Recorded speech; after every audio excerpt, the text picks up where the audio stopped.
మంచిది. ప్రభువైన యేసుక్రీస్తు నామములో అందరికీ వందనాలండి. ఈ రెండవ రోజు మొదటి క్లాస్కు మిమ్మల్ని ఆహ్వానిస్తున్నాను. చిన్న ప్రార్థన చేసుకొని దేవుని యొక్క వాక్యాన్ని చదువుకుందాం. పరిశుద్ధమైన మా తండ్రి, మా రాజా, మీకే వందనాలు, స్తుతులు, స్తోత్రాలు చెల్లిస్తూ ఉన్నాం. ప్రభువా, మిమ్మల్ని స్తుతిస్తున్నాం, ఆరాధిస్తున్నాం, గణపరుస్తూ ఉన్నాం.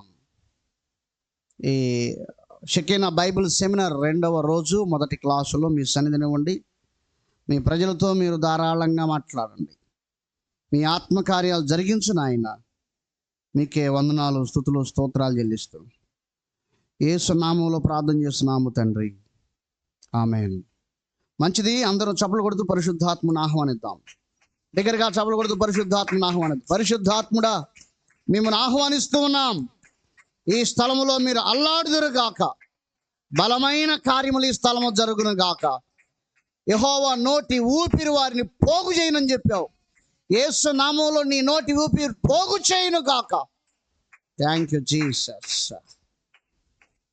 Thank you lord. దేవునికి స్తోత్రం, హల్లెలూయా. మంచిది. వాక్యం చదువుకుందాం.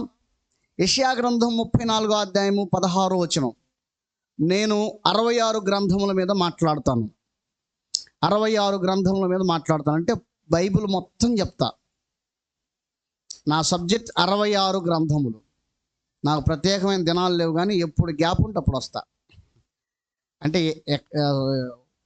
వాక్యాన్ని అందించే సేవకులు లేకపోతే ఆ ఖాళీని నేను పూర్తి చేస్తాను. సో ఈ 66 గ్రంథాలు, నాకున్న ఆశ ఏంటంటే ఈ 66 గ్రంథములు కలిగిన అతి పెద్ద పుస్తకం ఒక చిన్న మెమోరీ చిప్లోకి రావాలి. ప్రజలు సులువుగా బైబిల్ని అర్థం చేసుకోగలగాలి. అదే నా ఆశ. మంచిది. నేను తీసుకుంటున్న ఈ సందేశానికి, నేను బోధిస్తున్న ఈ సందేశానికి మూలవాక్యం యెషయా గ్రంథం 34వ అధ్యాయము 16వ వచనం.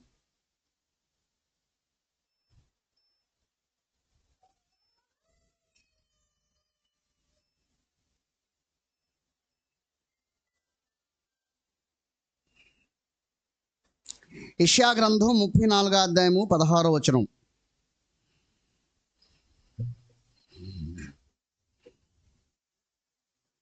నేను సందేశం చెప్పినప్పుడల్లా ఈ మూలవాక్యం దగ్గరికి వచ్చిన తర్వాతే ముందుకెళ్తాను. చదువుతున్నాను.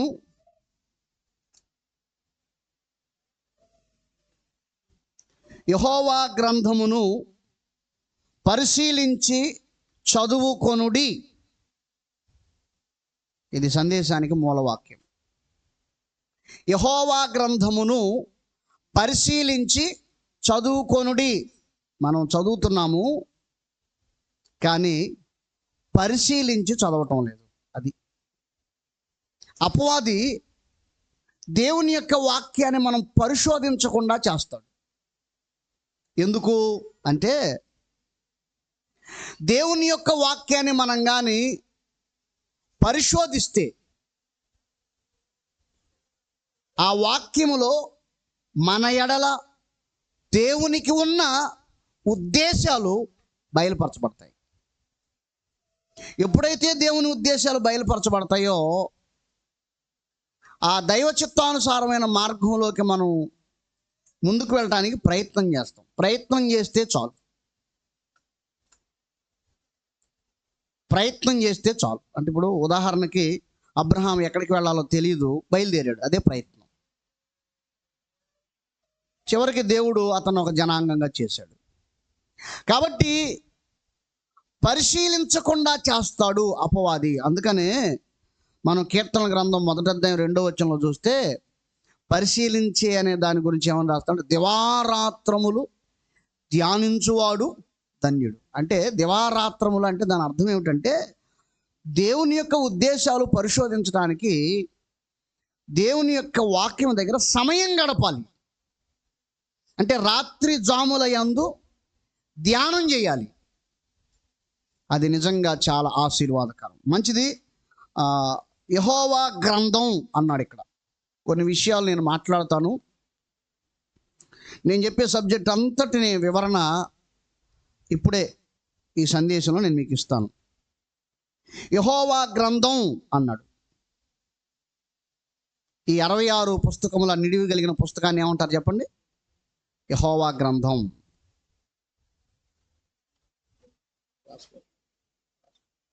పరిశుద్ధ గ్రంథం అంటారు. 2 నిబంధనల గ్రంథం అంటారు. ఎన్ని నిబంధనలు అండి?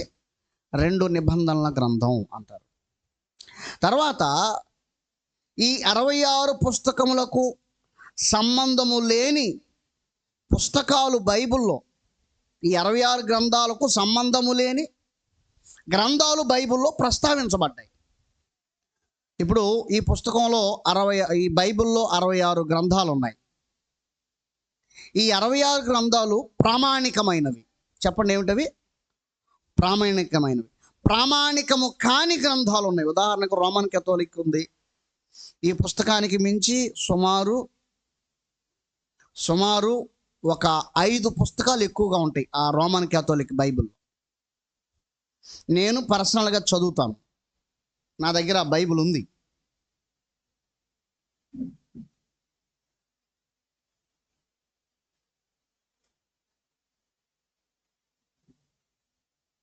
ఇవి రోమన్ కేథోలిక్ బైబిళ్ళు. ఇవి ప్రామాణికం కాదు, కానీ ఇది కూడా బైబిలే. ఇది కూడా బైబిలే. అంటే ఫర్ ఎగ్జాంపుల్ అర్థం అవటానికి చెప్తున్నా. మీ చెల్లి కొడుక్కి నీ కొడుక్కి తేడా ఉంటుందిగా. నీ కన్న కొడుక్కి మీ చెల్లెల కొడుక్కి తేడా ఉంటుంది అట్టన్నమాట ఇది. అయితే విషయ సేకరణ కొరకు దీనిలో లేని విషయాలు, అధికమైన విషయాలు ఉన్నాయి కాబట్టి అసలు ఏమిటనేది తెలుసుకోవటానికి చదువుకోవచ్చు. కానీ ప్రామాణికం మాత్రం ఇదే. దేవునికి స్తోత్రం, హల్లెలూయా. కాబట్టి ప్రియమైన దేవుని వాళ్ళారా, అర్థమయ్యేటట్టు చెప్పమంటారా? మాస్టర్ కాపీ ఏంటండి ఇది? జిరాక్సులు చాలా ఉన్నాయి. మాస్టర్ కాపీ ఈ బైబిల్. అంచేత ఈ బైబిలే ప్రాముఖ్యమైనది, ప్రామాణికమైనది. దేవునికి మహిమ కలుగును గాక. మంచిది. బైబిల్లో పరిశుద్ధ గ్రంథానికి సంబంధము లేని కొన్ని గ్రంథాలు ప్రస్తావించాడు. అవి చెప్పి నేను ముందుకెళ్తాను. చూడండి, మొట్టమొదటిగా సంఖ్యాకాండం 21వ అధ్యాయము 14-15 వచనములు. యుద్ధముల గ్రంథము. మీరు రాసుకోవాలి కూడా.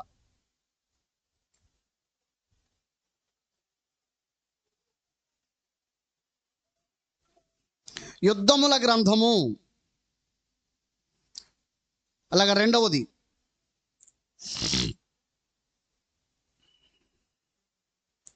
యెహోషువ గ్రంథం 10వ అధ్యాయము 12వ వచనం.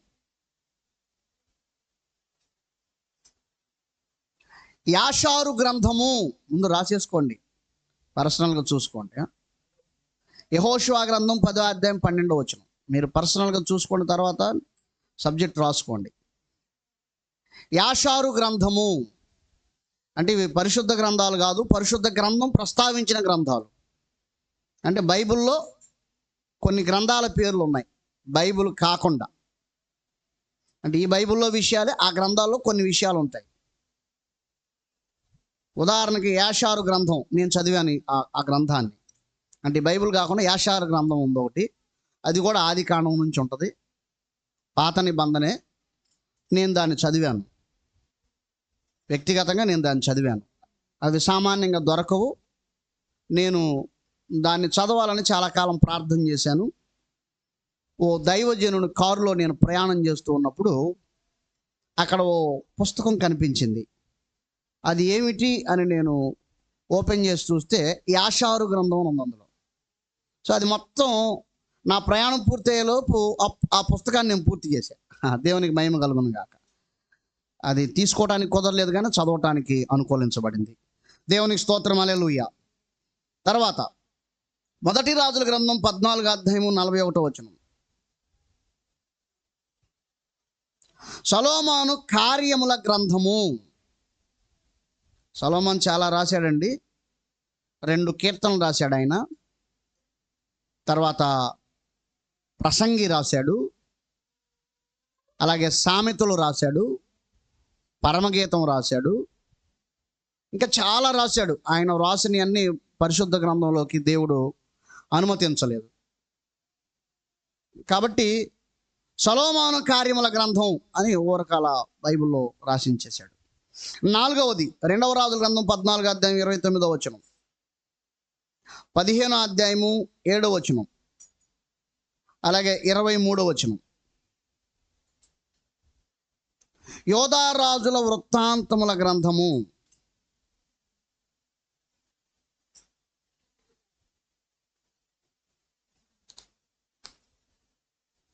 ఐదవది 1 రాజుల గ్రంథం 14వ అధ్యాయము 19వ వచనం,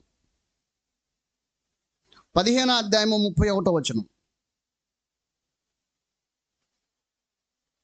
ఇశ్రాయేలు రాజుల వృత్తాంతముల గ్రంథము,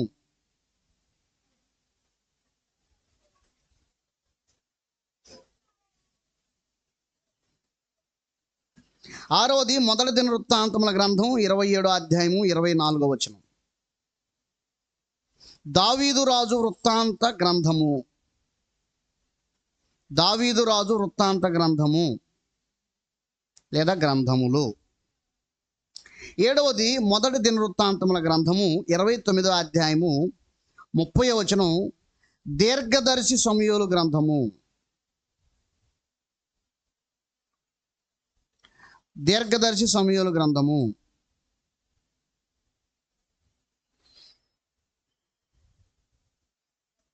ఎనిమిదవది 1 దినవృత్తాంతముల గ్రంథం 29వ అధ్యాయం 30వ వచనం, గాదు గ్రంథము,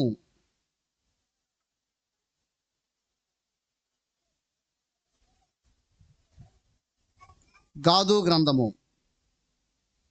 తొమ్మిదవది 2వ దినవృత్తాంతముల గ్రంథం 9వ అధ్యాయం 29వ వచనం.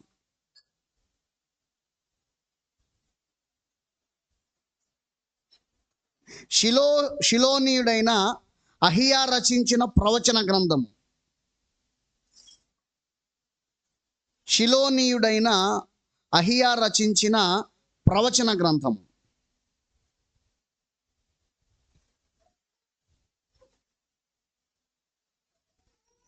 పదవది 2వ దినవృత్తాంతముల గ్రంథం 13వ అధ్యాయం 22వ వచనం, 2వ దినవృత్తాంతముల గ్రంథం 13వ అధ్యాయము 22వ వచనం.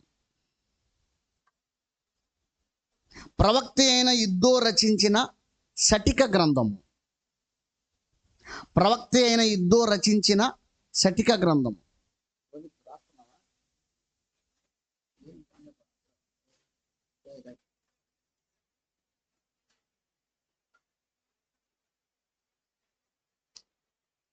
పదకొండవది 1 దినవృత్తాంతాల గ్రంథం 29వ అధ్యాయం 30వ వచనం, నాతాను గ్రంథము.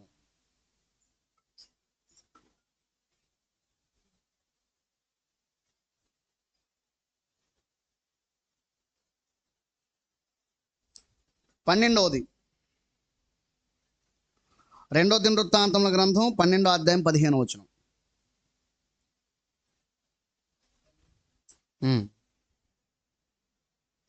షమయా రచించిన గ్రంథం.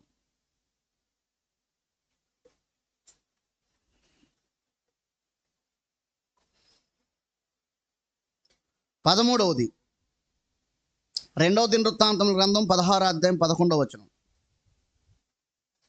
25, 16వ వచనం, 28, 26వ వచనం, 32, 32వ వచనం. యోధా ఇశ్రాయేలు రాజుల గ్రంథము.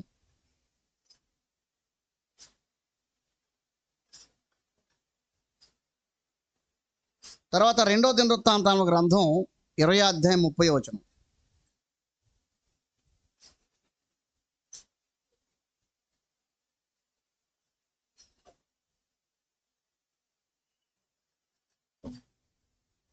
యెహో గ్రంథము.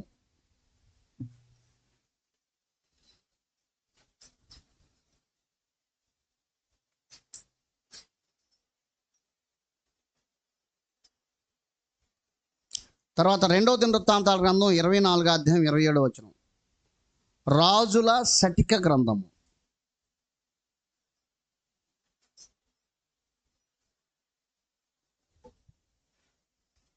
తర్వాత రెండవ దినవృత్తాంతముల గ్రంథం 26 అధ్యాయము 22 వచనం.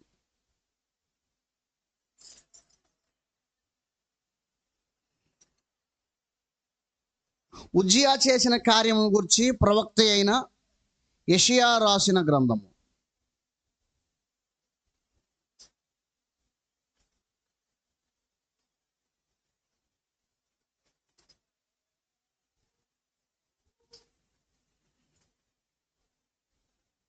ఇప్పుడు ఏం చెప్పాను? 16.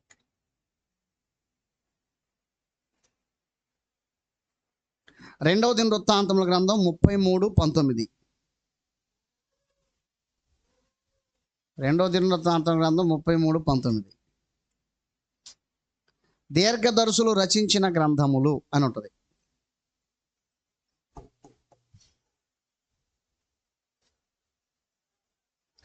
అలాగే రెండవ దినవృత్తాంతముల గ్రంథం 35:4. రెండవ దినవృత్తాంతముల గ్రంథం 35:4. దావీదు సొలొమోనులు రాసి ఇచ్చిన క్రమముల గ్రంథము. దావీదు సొలొమోనులు రాసి ఇచ్చిన క్రమముల గ్రంథము.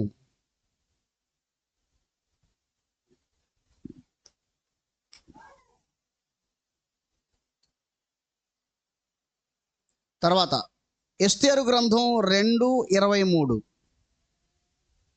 6:1.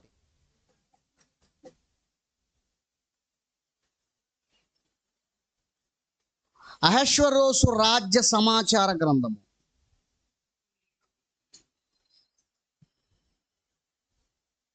అహష్వేరోషు రాజ్య సమాచార గ్రంథము. తర్వాత మలాకి 3:16.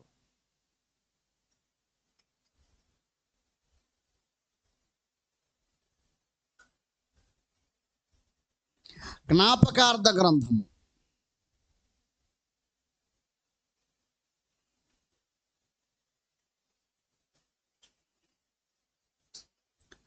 తర్వాత ప్రకటన 20:12.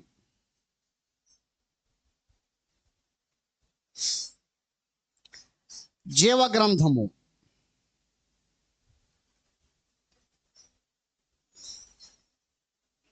దానియేలు 7:10.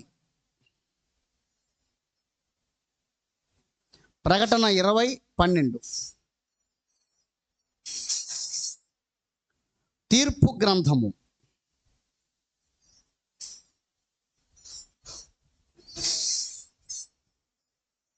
ప్రకటన 5:1.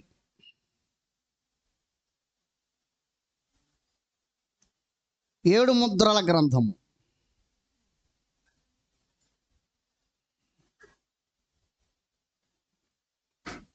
ప్రకటన 10:2.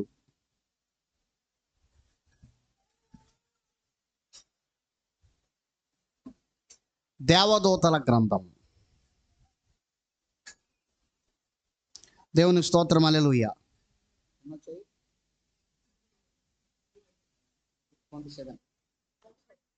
25. దేవునికి స్తోత్రం, హల్లెలూయా. సో ఈ 25 పుస్తకములు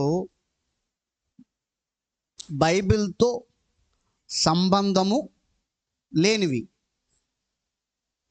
ఇన్ని పుస్తకాలున్నా అంటే బైబిలు ఈ 25 పుస్తకాలను ప్రస్తావించింది. ప్రస్తావించని పుస్తకాలు ఇంకా చాలా ఉన్నాయి. అవి కూడా బైబిల్ ప్రతులే. ఎన్ని ఉన్నా ఈ 66 పుస్తకాలు మాత్రమే ప్రామాణికము. దేవునికి స్తోత్రం, హల్లెలూయా. కాబట్టి నీకు కావలసిన సమాచారం అంతా ఇక్కడ దొరుకుతుంది. అంచేత ద్వితీయోపదేశకాండం 29:29లో రాయబడి ఉంది, రహస్యములు మన దేవుడైన యెహోవాకు చెందును, బయలుపరచబడినవి మనవియు మన సంతానాని వగును అని రాయబడి ఉంది. అంటే ఈ 66 పుస్తకముల గ్రంథములో నీకు నీ సంతానానికి కావలసిన వాటన్నిటినీ దేవుడు బయలుపరిచాడు, దేవుడు రాశాడు. దేవునికి స్తోత్రం, హల్లెలూయా. చెప్పండి హల్లెలూయా. కాబట్టి ఈ 66 పుస్తకాలు చాలు. మంచిది. నేను 66 పుస్తకాలను గురించిన కొన్ని విషయాలు చెప్తాను. 66 పుస్తకాలకు సంబంధించిన కొన్ని విషయాలు మనందరికీ తెలిసిన విషయాలే. మొట్టమొదటిగా పాత నిబంధన గ్రంథము 39 పుస్తకాలు. పాత నిబంధన గ్రంథము 39 పుస్తకాలు. తర్వాత క్రొత్త నిబంధన గ్రంథము 27 పుస్తకాలు. మొత్తం కలిసి ఎన్నండి?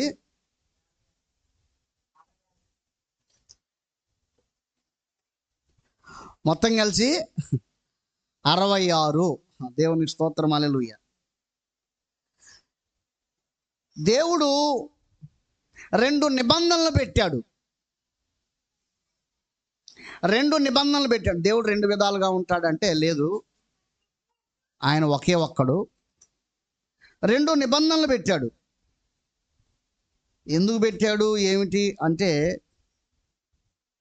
అది ఆయన చిత్తము, ఆయన ఉద్దేశం. ఒక్కొక్క కాలంలో ఒక్కొక్క నిబంధనను కొనసాగిస్తూ వచ్చాడు.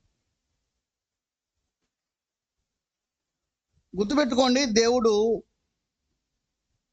2 కార్యాలు చేశాడు, ఒక్కొక్కటి కాదు. 2 ఉదాహరణకు ఏదైనా తోటలో 2 ప్రాముఖ్యమైన చెట్లు పెట్టాడు.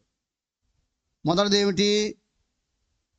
జీవవృక్షము. రెండవది మంచి చెడుల తెలివినిచ్చే వృక్షము. ఇలా దేవుడు 2 పెట్టుకుంటూ వచ్చాడు. దేవునికి స్తోత్రం, హల్లెలూయా. మనం దేవుణ్ణి సరిగా అర్థం చేసుకోవాలి. దేవుడు తన ఉద్దేశాలు ఆ 2 కార్యాల ద్వారా నెరవేరుస్తూ వచ్చాడు. దేవునికి మహిమ కలుగును గాక. మంచిది, చూద్దాం. మొట్టమొదటిగా ప్రియమైన దేవుని వారలారా,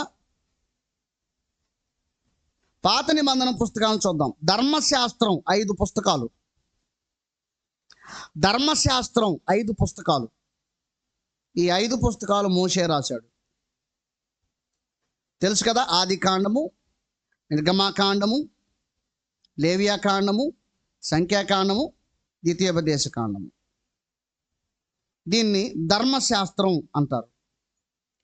తర్వాత ప్రియమైన దేవుని వాళ్ళరా, చరిత్ర పుస్తకాలు 12 పుస్తకాలు. పాత నిబంధనలో చరిత్ర పుస్తకాలు 12 పుస్తకాలు.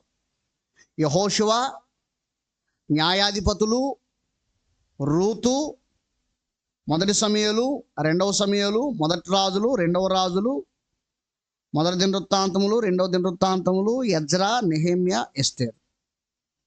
వీటిని చరిత్ర పుస్తకాలు అంటారు. తర్వాత పద్య భాగం అంటే పద్యాలతో కూడిన పుస్తకాలు 5 ఉన్నాయి. పద్యాలతో మీకు తెలుసుగా, పాతకాలంలో వాళ్ళు ఏది చెప్పాలన్నా ఎలా చెప్తారు? పద్యాలతో చెప్తారు, పాటలతో చెప్తారు. సో పద్య భాగములు అనేవి 5 పుస్తకాలు. అందులో ఏబు గ్రంథము. ఏబు గ్రంథం అనేది పాటల పుస్తకం, పద్యాలతో కూడిన పుస్తకం. రెండవది కీర్తనల గ్రంథం. మూడవది సామెతల గ్రంథం. నాలుగవది ప్రసంగి గ్రంథం. ఐదవది పరమగీతం గ్రంథం. ఇవన్నీ పద్యాలు. దేవుని స్తోత్రం, హల్లెలూయా. తర్వాత పెద్ద ప్రవక్తల పుస్తకాలు 5 ఉన్నాయి. పెద్ద ప్రవక్తల పుస్తకాలు 5 పుస్తకాలు ఉన్నాయి. అందులో యెషయా గ్రంథం, ఇర్మియా గ్రంథం, విలాప వాక్యములు, 4వది యెహెజ్కేలు గ్రంథం, 5వది దానియేలు గ్రంథం.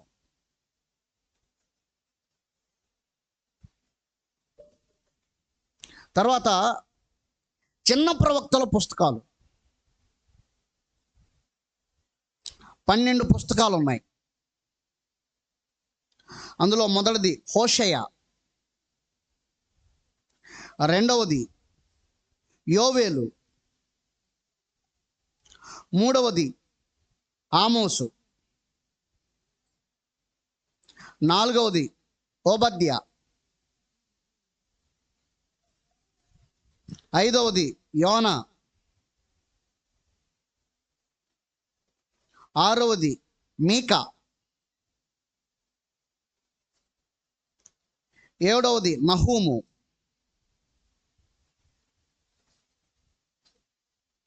ఎనిమిదవది హబక్కూకు, తొమ్మిదవది జఫన్య,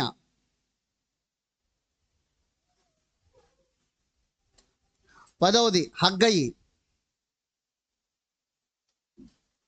11వది జకరియా, లాస్ట్ మలాకి. దేవునికి స్తోత్రం, హల్లెలూయా.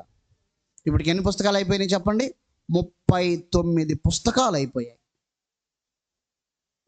39 పుస్తకాలను ఎన్ని భాగాలుగా విభజించవచ్చు అంటే 4 భాగాలుగా విభజించవచ్చు. మొదటి 5 పుస్తకాలు ధర్మశాస్త్రం, 12 పుస్తకాలు చరిత్ర, 13 పుస్తకాలు పద్యభాగం, అలాగే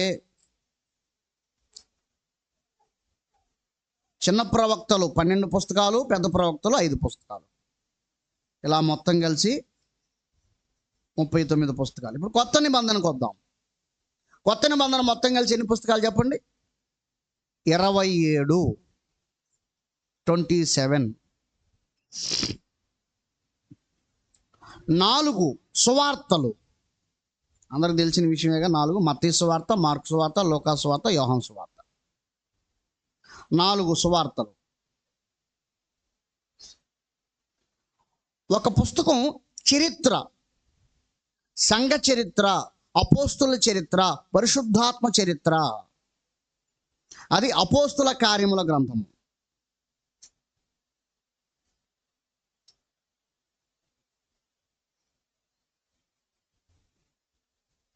తర్వాత మూడవదిగా పత్రికలు 21.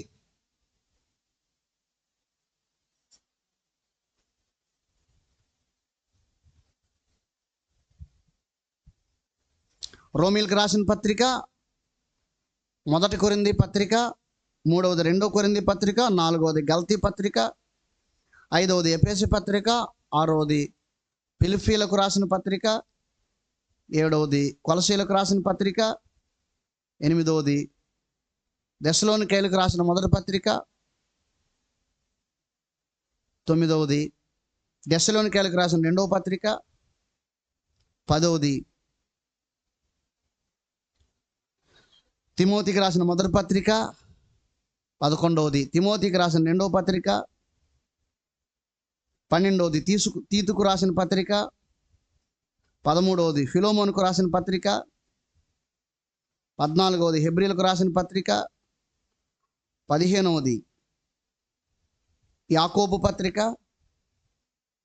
16వది పేతురు రాసిన మొదటి పత్రిక, 17వది పేతురు రాసిన 2వ పత్రిక, 18, 19, 20 యోహాను రాసిన మొదటి పత్రిక, యోహాను రాసిన 2వ పత్రిక, యోహాను రాసిన 3వ పత్రిక, 21 యోధా రాసిన పత్రిక.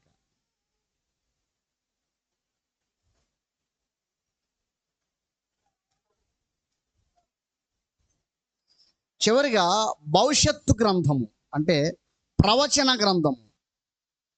అది భవిష్యత్తు అనవచ్చు, ప్రవచనం అనవచ్చు. ప్రకటన గ్రంథం 27 పుస్తకాలు అయిపోయాయి.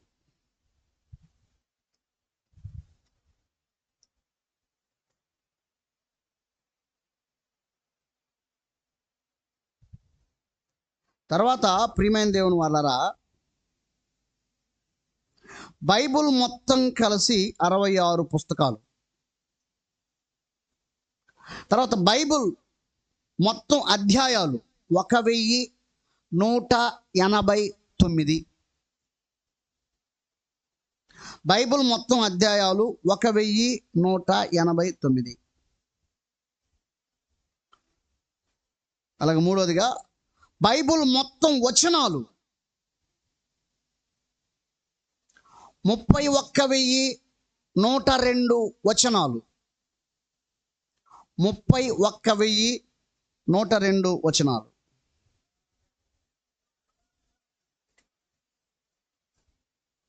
బైబిల్ మొత్తం పదములు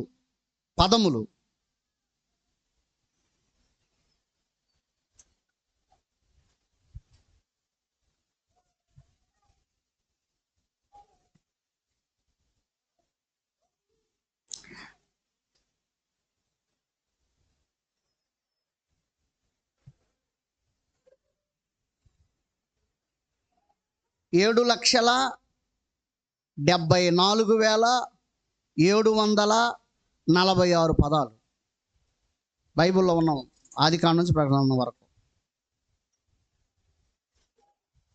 తర్వాత బైబిల్ మొత్తం అక్షరాలు, వర్డ్స్, ఒక్కొక్క అక్షరం.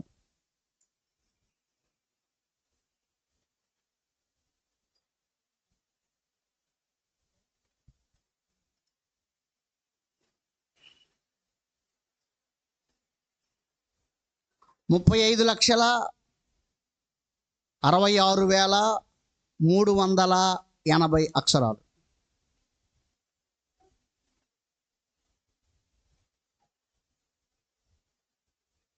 తర్వాత బైబిల్ మొత్తం వాగ్దానాలు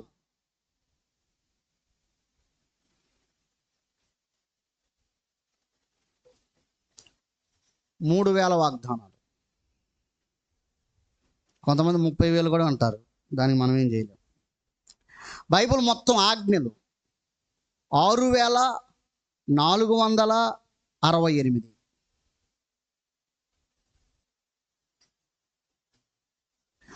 తర్వాత బైబిల్ మొత్తం ప్రవచనాలు, బైబిల్ ఎన్ని ప్రవచనాలు అంటే 5,355.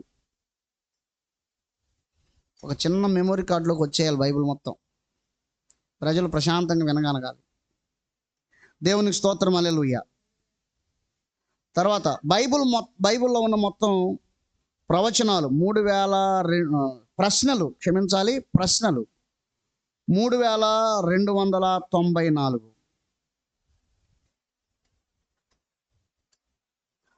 బైబిల్లో నెరవేరిన ప్రవచనాలు ఇప్పటి వరకు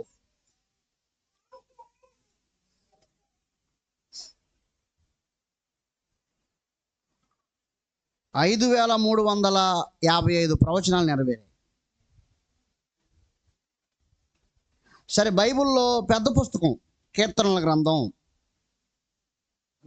బైబిల్లో పెద్ద పుస్తకం. బైబిల్లో చిన్న పుస్తకం 3వ యోహాను పత్రిక.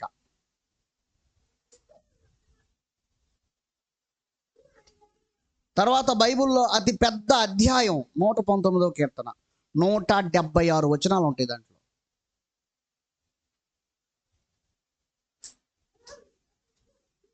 ఓ తల్లిగారు నేను చూశాను, 119వ కీర్తన చూడకుండా అప్పగిస్తుంది అంటే ఎంతగా చదివి ఉంటుందో అర్థం చేసుకోండి. బైబిల్లో చిన్న వచనం కీర్తన గ్రంథం 17వ అధ్యాయం, చిన్న అధ్యాయం.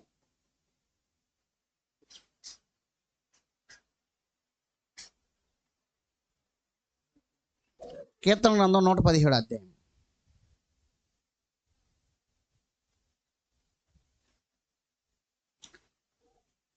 ఇప్పుడు వచనాలు చెప్తున్నా. బైబిల్లో పెద్ద వచనం ఎస్తేరు గ్రంథం 8వ అధ్యాయము 9వ వచనం. బైబిల్లో చిన్న వచనం మొదటి దశలోని పత్రిక 5వ అధ్యాయము 19వ వచనం.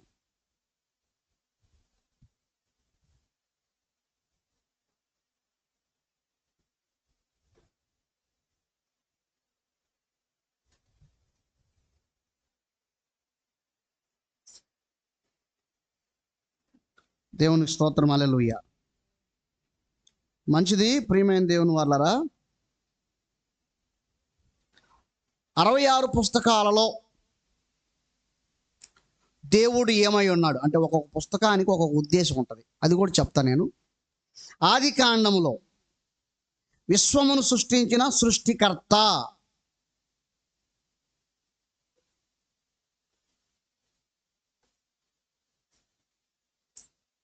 నిర్గమాకాండంలో పస్కా బలి పశువు.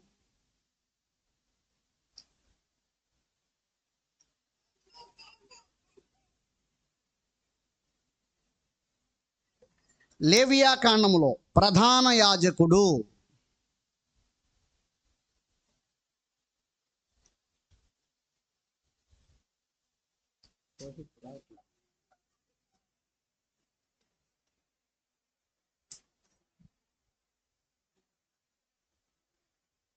సంఖ్యాకాండంలో మేఘస్తంభం, అగ్నిస్తంభం.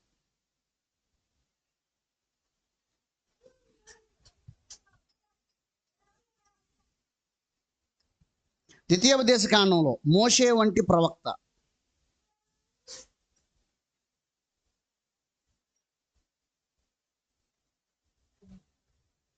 యెహోషువ గ్రంథంలో రక్షించు నాయకుడు.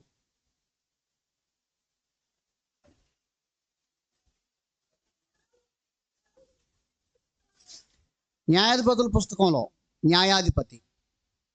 దేవుడే న్యాయాధిపతిగా కనిపిస్తాడు.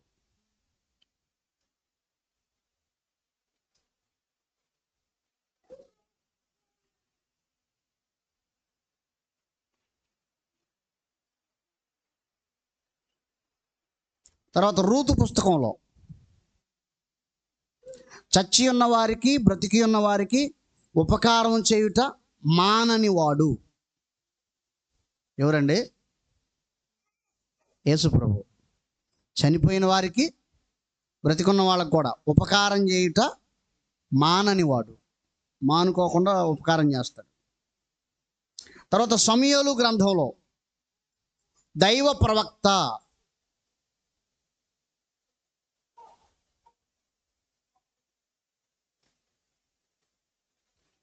రాజుల గ్రంథంలో రాజులకు రాజు.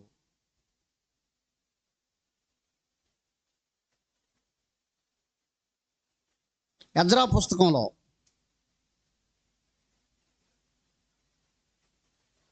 శాస్త్రి.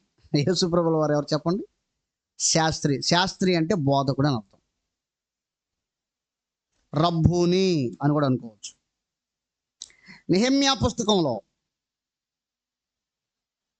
నిర్మాణకుడు.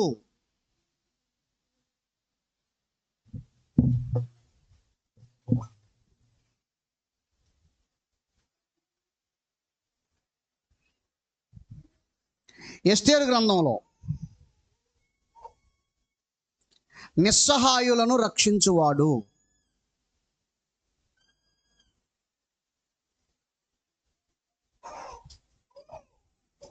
ఏబు పుస్తకం సర్వశరీరులకు సర్వశక్తి గల దేవుడు.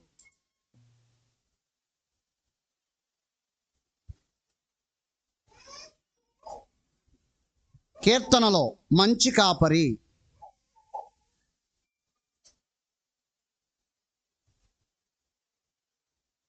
సామెతల్లో ఆయనే జ్ఞానము.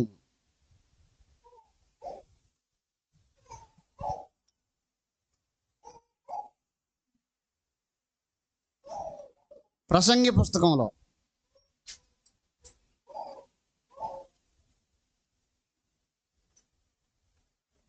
ఆయనే జీవితం.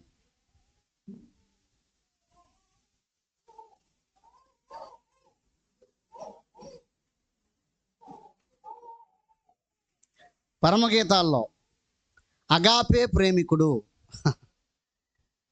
ఏ ప్రేమికుడు అండి? అగాపే ప్రేమ అంటే పరలోకం నుంచి ప్రేమించేవాడు అని అర్థం.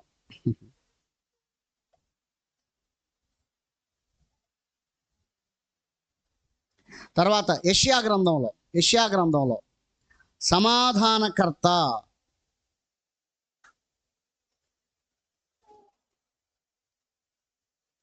ఇర్మియా గ్రంథంలో విజ్ఞాపనకర్త.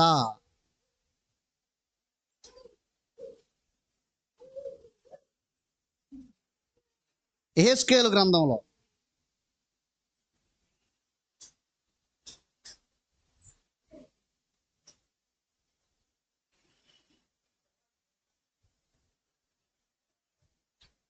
తిరుగుచుండు కాలచక్రము. యెహెజ్కేలు గ్రంథంలో తిరుగుచుండు కాలచక్రము.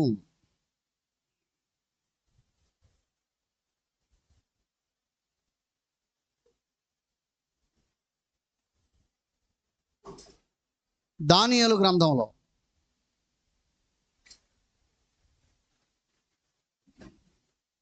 అగ్ని బలమును చల్లార్చువాడు.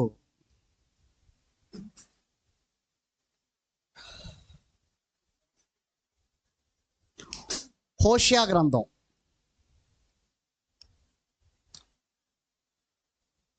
నమ్మకమైన పెండ్లి కుమారుడు. చేసుకుంటే ఒకసారి వదిలిపెట్ట ఇంకా.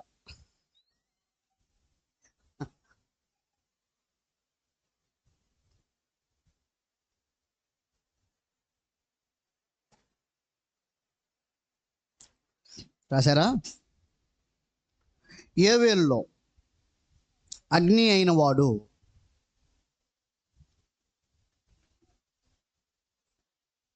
ఓబద్య గొప్ప రక్షకుడు. యోనా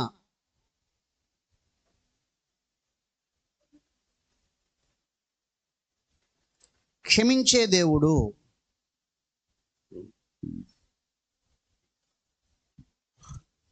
మీకా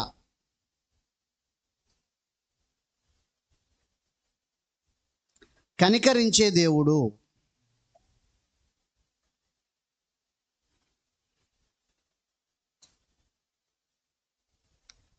నహూము ప్రతీకారం తీర్చువాడు. నహూము ప్రతీకారం తీర్చువాడు. హబక్కూకు దర్శనమును నెరవేర్చువాడు.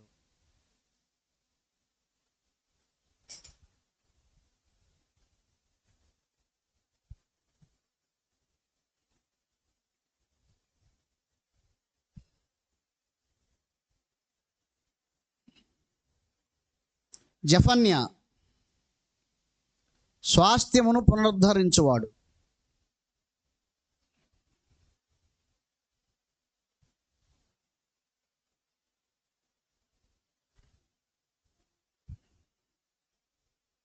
హగ్గయి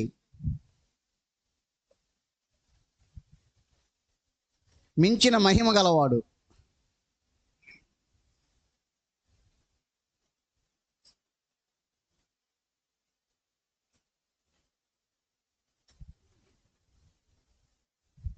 జకర్యా శుద్ధి చేయు ఊట.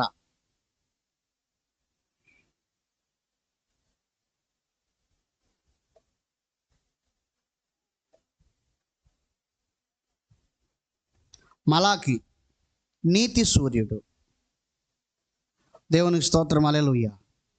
39 అయిపోయాయి, ఇక 27 ఉన్నాయి. కొత్త నిబంధనలో మత్తయి శుభవార్త రాజులకు రాజు. అందుకే మీరు మత్తయి సువార్త ఆరంభం చూడండి, యేసు ప్రభుల వారి వంశావళి రాయబడి ఉంటుంది, ఆయన రాజు అని. మార్కు సువార్త సేవకుడు.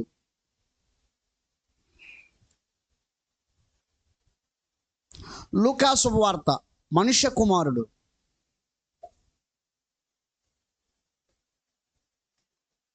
యోహాను శుభవార్త దేవుని కుమారుడు.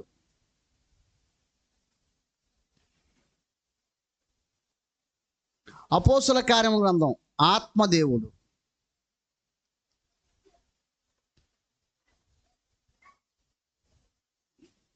రోమాపత్రిక నీతిమంతులుగా తీర్చువాడు.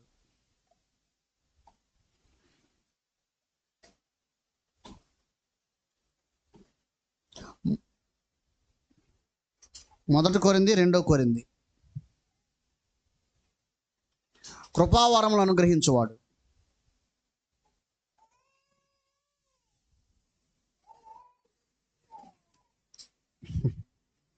గలతీ పత్రిక స్వాతంత్రం నిచ్చువాడు.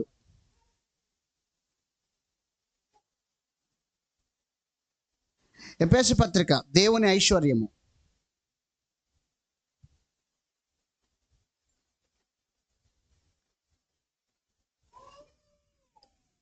ఫిలిప్పీ పత్రిక అవసరాలు తీర్చువాడు.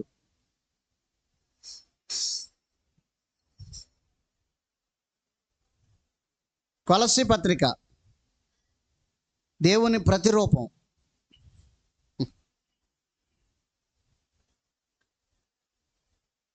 దశలోనికైలకు రాసిన 1-2 పత్రికల్లో రానయ్యున్న రారాజు.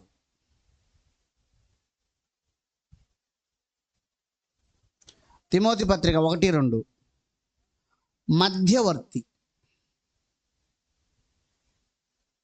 తీతు పత్రిక నమ్మకమైన సేవకుడు. ఫిలోమోను పత్రిక స్నేహితుడు.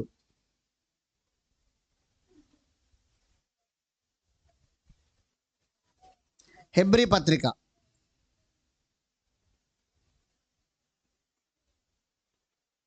మన పాపం శుద్ధీకరించే రక్తము. యాకోబు పత్రిక గొప్ప వైద్యుడు. పేతురు గారు రాసిన 1-2 పత్రికలు గొప్ప కాపరి. యోహాను 1-2-3 పత్రికలు శాశ్వతమైన ప్రేమ గలవాడు.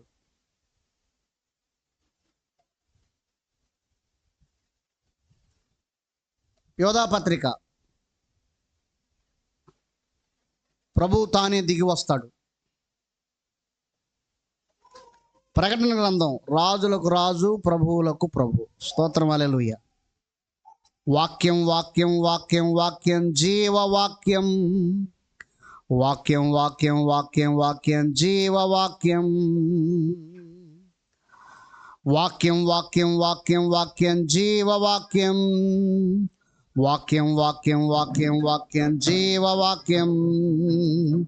జీవవాక్యం యేసయ్య వాక్యం. జీవవాక్యం యేసయ్య వాక్యం. జీవవాక్యం యేసయ్య వాక్యం. జీవవాక్యం యేసయ్య వాక్యం. వాక్యం వాక్యం వాక్యం వాక్యం జీవవాక్యం. వాక్యం వాక్యం వాక్యం వాక్యం జీవవాక్యం. నెమ్మదినిచ్చి బ్రతికించినది నీ వాక్యమే. మార్గంలో వెలుగయ్యింది నీ వాక్యమే. నెమ్మదినిచ్చి బ్రతికించినది నీ వాక్యమే. మార్గంలో వెలుగయ్యింది నీ వాక్యమే. జీవవాక్యం యేసయ్య వాక్యం. జీవవాక్యం యేసయ్య వాక్యం. జీవవాక్యం యేసయ్య వాక్యం. జీవవాక్యం యేసయ్య వాక్యం. వాక్యం వాక్యం వాక్యం వాక్యం జీవవాక్యం. వాక్యం వాక్యం వాక్యం వాక్యం. వాక్యం వాక్యం వాక్యం వాక్యం జీవవాక్యం. వాక్యం వాక్యం వాక్యం వాక్యం జీవవాక్యం. స్తోత్రం, హల్లెలూయా. మంచిది. వాక్యం 3 విధాలుగా ఉంది. వాక్యం 3 విధాలుగా ఉంది. నంబర్ 1 పలకబడిన వాక్యం. చెప్పండి, నోటితో చెప్పండి. పలకబడిన వాక్యం. ఆదికాండము గ్రంథం 1వ అధ్యాయము 3వ వచనం, దేవుడు వెలుగు కమ్మని పలకగా వెలుగు కలిగెను. అలాగే ప్రవక్తలు పలికారు. ప్రవక్తలు పలికారు కాబట్టి పలకబడిన వాక్యం. మొదటిది దేవుడు పలికాడు. దేవుని చేత ప్రేరేపింపబడిన వారు పలికారు. అందుచేత పేతురు గారు రాసిన పత్రికలో మనం ఒక మాట చూద్దాం. చూడండి, పేతురు గారు రాసిన పత్రిక 2వ పత్రిక 1వ అధ్యాయము 19 నుంచి చదువుతున్నాను. మరియు ఇంతకంటే స్థిరమైన ప్రవచన వాక్యం అనుకున్నది.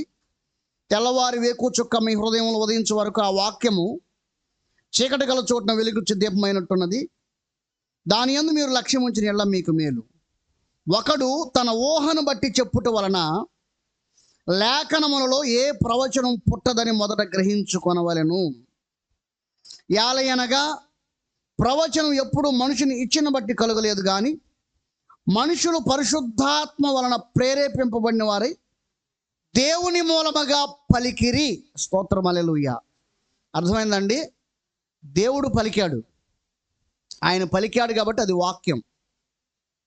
అది ఆయన ఏది పలికితే అది వాక్యమే. దేవుడు నవ్వుతూ మాట్లాడినా కూడా అది వాక్యమే. ఇప్పుడు మనుషులు పలికారు, వారు స్వతహాగా పలికినది దేవుని మాటలు కావు.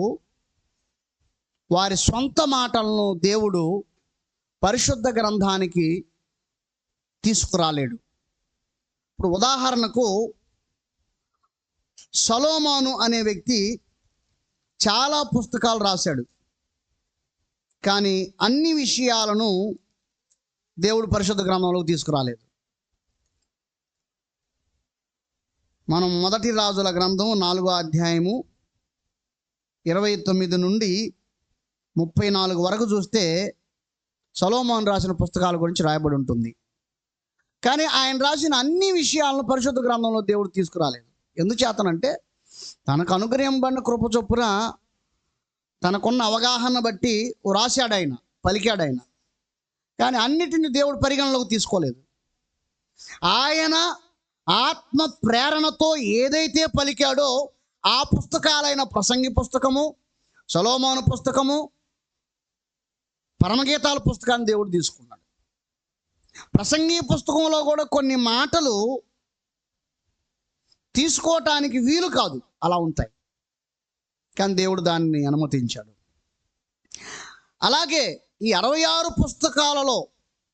పుస్తకాలలో ఎంతమంది అయితే పలికారో వారందరూ పరిశుద్ధాత్మ ప్రేరణ బట్టి పలికారు. వారు స్వతహాగా పలికిన మాటలు కావు. అర్థమైందండి? సొంతంగా పలికిన ప్రవచనాలు కావు. ఇప్పుడు ఆ ప్రవచనాలే కదా మనకు పరిశుద్ధ గ్రంథమై వచ్చింది. పరిశుద్ధాత్మ చేత వారు ప్రేరేపింపబడి పలికారు. దేవునికి స్తోత్రం, హల్లెలూయా.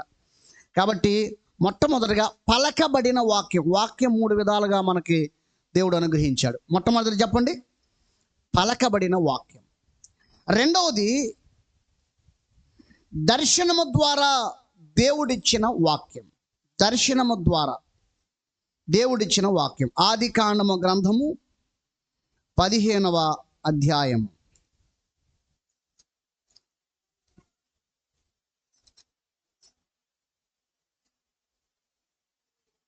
ఆదికాండము గ్రంథం 15వ అధ్యాయం మొదటి నుంచి. ఇవి జరిగిన తర్వాత యెహోవా వాక్యము అబ్రహామునకు దర్శనమందు వచ్చి.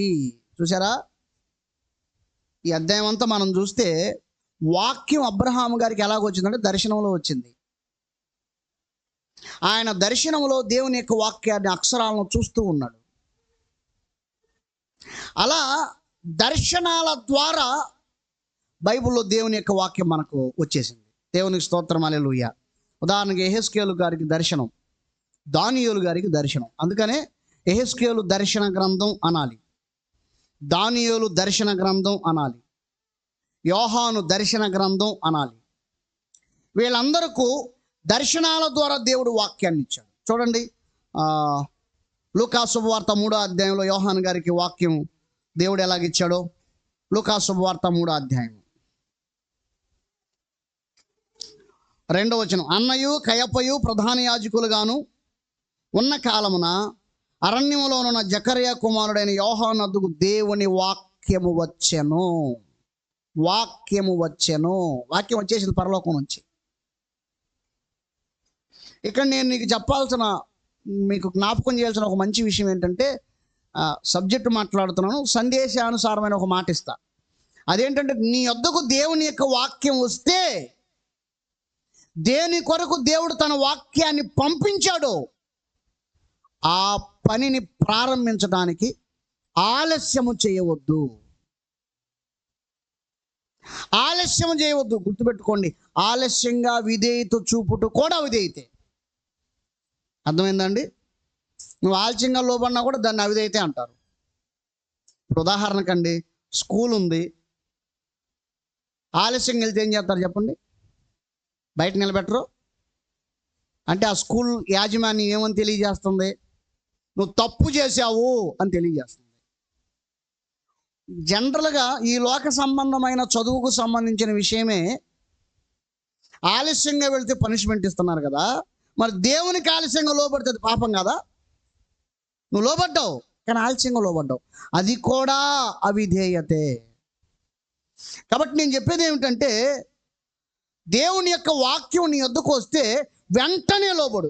అక్కడ చూడండి, మనం చూస్తే లూకాసు వార్త 3వ అధ్యాయము 3వ వచనం, అంతటా అతడు వచ్చి పాప క్షమాపణ నిమిత్తం మారు మనసు విషయమై బాప్తిసం పొందుడని యోర్దాను నది ప్రదేశమన్నంతటా ప్రకటించుచుండెను. అంటే వాక్యం వచ్చింది, పని ప్రారంభించాడు.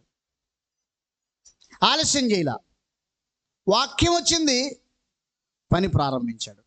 కాబట్టి రెండవదిగా దేవుని యొక్క వాక్యం దర్శనాల ద్వారా అనుగ్రహింపబడింది.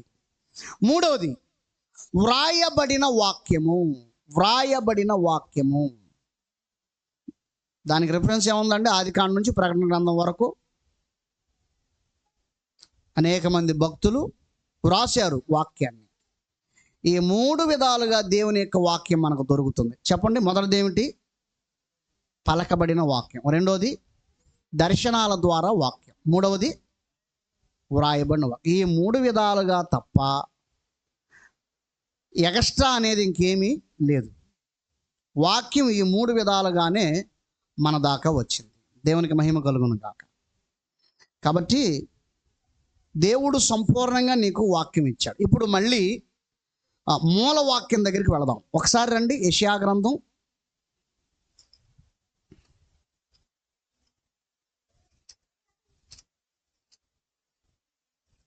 34వ అధ్యాయము 16వ వచనం. యెహోవా గ్రంథమును పరిశీలించి చదువుకొనుడి. ఆ మాట రోజుకి ఒక 100 సార్లు పలకాలి. పరిశీలించి చదువుకోండి, యెహోవా గ్రంథమును పరిశీలించి చదువుకోండి. పరిశీలించకుండా చదివే వాళ్ళు చాలామంది ఉన్నారు, అంచేత అర్థం కావట్లే వాక్యం. యెహోవా గ్రంథమును పరిశీలించి చదువుకొనుడి. ఆ జంతువులలో ఏదియూ లేక ఉండదు, దేని జతపక్షి దాని యొద్ద ఉండక మానదు. అంచేత నీ జతపక్షిని దేవుడు తీసుకొస్తాడు. నీకు కావాల్సిన జంతువుని దేవుడు తీసుకొస్తాడు. స్తోత్రం, హల్లెలూయా. ఎవరు తీసుకొస్తారు? ఆయన నోటి ఊపిరి వాటిని పోగు చేయును. దేవునికి స్తోత్రం, హల్లెలూయా. ఇక్కడ వాక్యాన్ని 2 ప్రాణులతో పోల్చాడు. మొదటిది ఏమిటి చెప్పండి? జంతువు. రెండోది పక్షి. జంతువుల్లో కానీ, మనుషుల్లో కానీ, పక్షుల్లో కానీ స్త్రీ పురుషులు అనేవి రెండింటిని దేవుడు చేశాడు. పురుషుని చేసి పురుషుల నుంచి స్త్రీని చేశాడు. మాటతో జంతువులను పక్షులను చేశాడు. ఆయన అలా పలకగానే స్త్రీ పురుష జంతువులు అయ్యాయి, స్త్రీ పురుష పక్షులు అయ్యాయి. అయితే ఇక్కడ దేవుడు వాక్యమునకు జంతువులను పక్షులను చూపిస్తున్నాడు. జాగ్రత్తగా వినండి. మొదటగా జంతువు బలమైనది, రెండోది పక్షి శూన్యంలో విహరించేది. ఇప్పుడు ఉదాహరణకి పక్షిరాజు ఉందనుకోండి. పక్షిరాజు అని తెలుసా అందరికీ?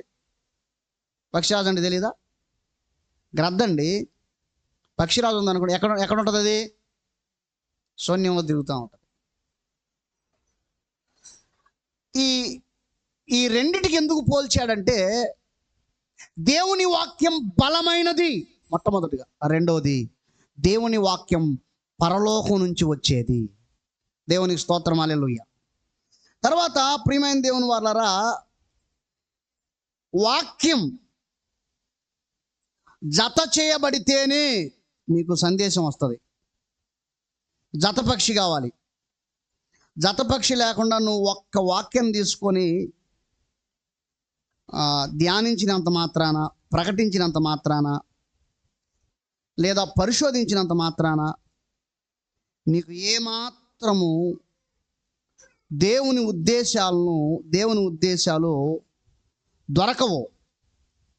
అందుచేత వాక్యానికి ఏం కావాలంటే జతపక్షి కావాలి. ఏం కావాలండి?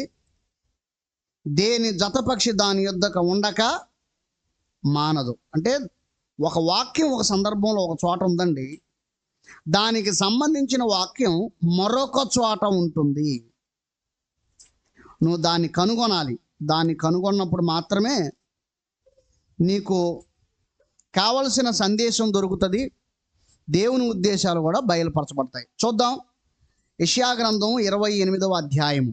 యెషయా గ్రంథం 28వ అధ్యాయము.